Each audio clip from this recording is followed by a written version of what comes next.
Hello, everybody, and welcome back to the Lunaverse.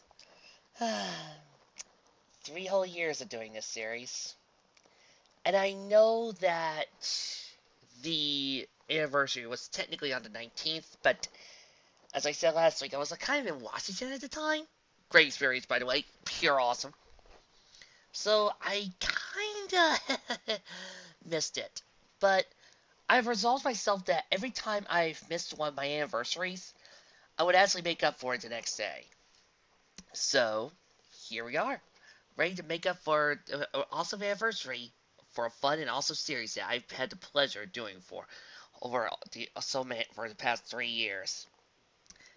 And since I had so much fun the last time, it's time to do another what if mixtape. Only this time, instead of doing it, say, with random fanfics from my favorites category, instead, we're going to use my own stuff.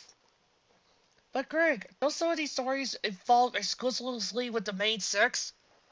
I know. However, there are some of these stories that would be just different enough that they would actually be fun, especially when we do my epics, and you know how I got about with those things. So, without any further ado, let's put on the randomizer and see what happens. Randomizer, let's go!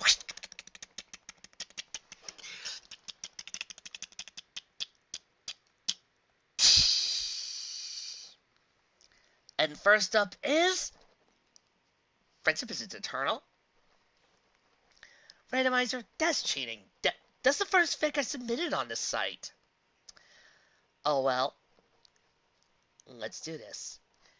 In case none of you have probably guessed, if you have read Friendship is Eternal, you'll know that Twilight gets sent into the world of Full Metal Alchemist and starts training under Ed.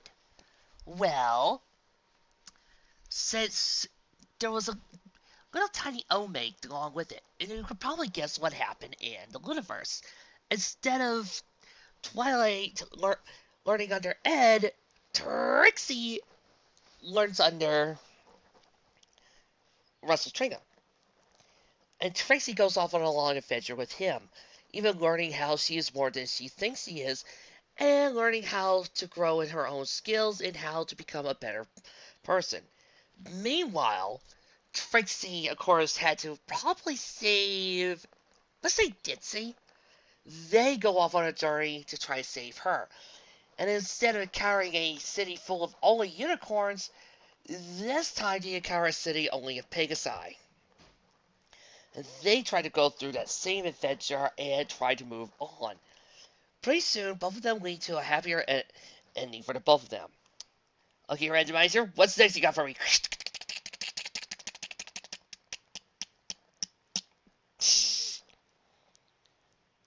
Any one of the Equestrian Ross stories.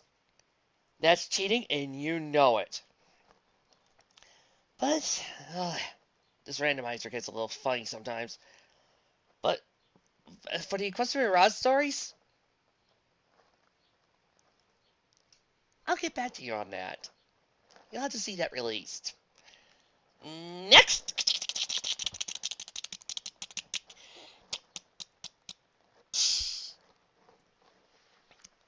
It came from the closet?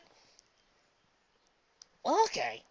This one's a little more fun in that I think it would be most likely Dinky or, say,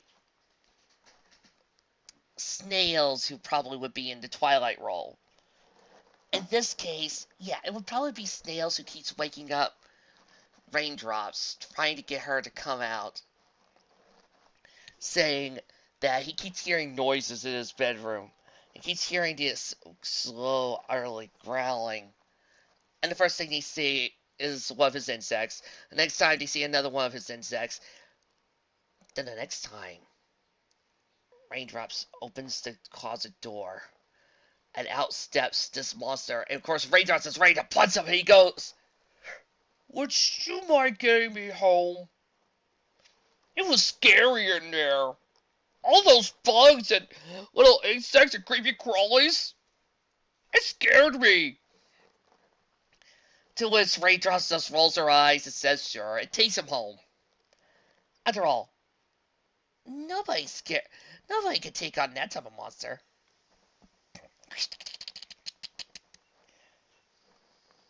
Dream Warriors? Oh, okay, so this one's gonna be a little fun. For this, I could see that it would be Twilight gathering the team to help out Trixie in order to help wake her back up after Miraz is messed with. And I think in this one, it would actually be Twilight going to reconnect with her five friends, i.e., the main six. Not really sure of what their connections are. And of course, there's going to be turbulence between this team and the Lunaverse team. But each one will, of course, go through the different dreams having to deal with their own elements, plus what Trixie's six dreams and nightmares would be. Trixie's dream of youth would be her having a happier time as a little filly, probably with her grandpa, and deciding to stay with that. No more political maneuvers, none of that. Next would be the dream of perfection, where Trixie would use her higher prestige to give everything that her team would want. For her dream of excellence, she would be the best performer and have everything. Much like how Twilight had all of her papers. Then we, of course, get to the nightmares. The nightmare of loneliness would be probably Trixie's greatest one to face. If only because, well, that is Trixie's fear. Let's not forget, Trixie's greatest fear is that she's going to end up pushing every pony away like she has done before in the past. For her nightmare of abandonment, or her nightmare of her greatest fear, I could also see her having to deal with the one time any of her plans don't work. That one time she can't think of a skill or a trick to actually save everyone, and one of them dies because of her. And lastly, nightmare of corruption. Or yes, we would see a nightmare Trixie. Alright, and next time! Twilight time? Oh. Okay. So for this one, I think I would replace Twilight with. Yeah, I definitely would replace Twilight stuff with Trixie, as Trixie is busy trying to enjoy, let's say, a really nice tall glass of bourbon. Something that she has been trying to enjoy for a while, and she has the perfect setup. Some nice food, a bottle. However, that's when everybody else starts coming in to ask for assistance. Starting off with Raindrops, who probably is going to force Trixie to do some training. Moving on to Ditzy, who wants Trixie to look after Dinky for a bit, because Ditzy has something to do. Followed by Carrot Top, who wants Trixie to do some sort of plant experiment. Followed by Charlie, who wants Trixie to help teach a class. Followed by Lyra, who wants to play a song for her. Finally, Luna comes in and tells Trixie to go in and help stop a giant evil monster. All in all, Trixie will finally get a chance to enjoy her drink after many, many, many madcap adventures. Huh. Note to self, I actually have fun with that little filler story. Next up on the list,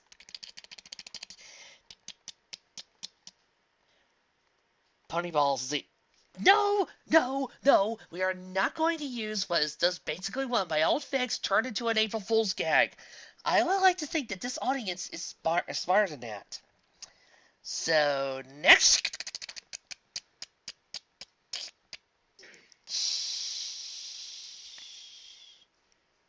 To watch over me. Well, heavens knows this would be a sentimentally sad story. Merely because it would probably most likely involve Dinky being Ditzy talking about her little girl. And Raindrops talking about snails. It's odd. You notice every time I do to Raindrops. I seem to forget her mom and dad. I mean, I know Raindrops' mom and dad exist in the Lunaverse. I know they're there. I know where. I know they live. I know they're perfectly fine. Yeah, it seems like every time I do Raindrops with snails, I seem to forget that. I seem to forget that they exist. I guess mainly because they don't often play a huge part in the fix, so I almost forget them. Let's see. What else do we got next on us?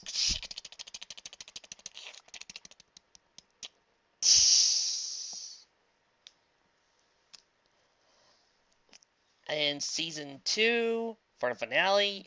Season 2. Wait a minute. I never proposed season 2 of anything. Oh no! Season 2 of My Brave Unicorn Starfleet's Magic.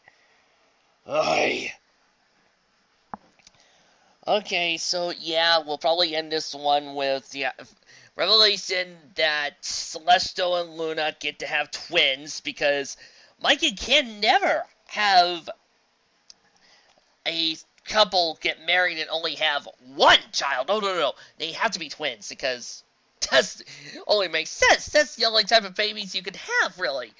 You can only have one child, one type of child, and those are twins, of course. But moving beyond that, we'll see that the triangle rule of Celestial increases over the Lunaverse. Not only are all the nobility thrown out with a bunch of people who think they know better, but instead we slowly see the slow destruction of all Ponyville. Meanwhile, the Trixie and the others are being forced to not live up to their duties. Ditzy is being frowned upon by all the Unicorpians for the fact that she had a child out of wedlock. Cheerilee is forced out of school for not teaching at her best. I like the main 6 who were gone into Starfleet because of reasons. Instead, Trixie and the others find themselves being forced out of their own jobs because they're not strong enough, because they don't do the right training. But, in the meantime, they soon become a indistinguishable, rebellious task force that will fight against Celestial over the course of the season. Or in the finale, Trixie tells Luna that soon they will free up all of Equestria. And do not fear. And that's when they find out that they're going to have a hidden person behind them. Corona. As Celestia begins to back them all up. I know this is a little shorter than the last time I did this, but hey, I just got off of vacation, and this is taking me a while to get back into the game. But, hey, what can I say? I love the Lunaverse that much. There's a reason why they pop up as Fall Starfleet. There's a reason why I had fun crafting them and turning them into this team of rebels to stop Celestial. Because I love this team that much. They are my favorite of the alternate 6. And I love watching them work, and I love playing around with that universe. I said once before, and I'll say it again. This whole entire quest is of me reading every Lunaverse story out there. From the small and weird ones, to the full-on episodes, to the movies, and beyond. I will always be here to do these type of stories.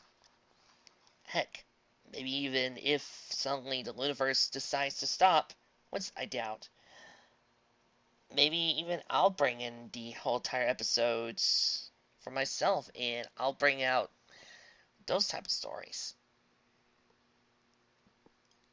And then I'll give you a chance to see what I think how the rest of the series would go. But until then, this is another one down. Thousands more to go. I'll see you all next time.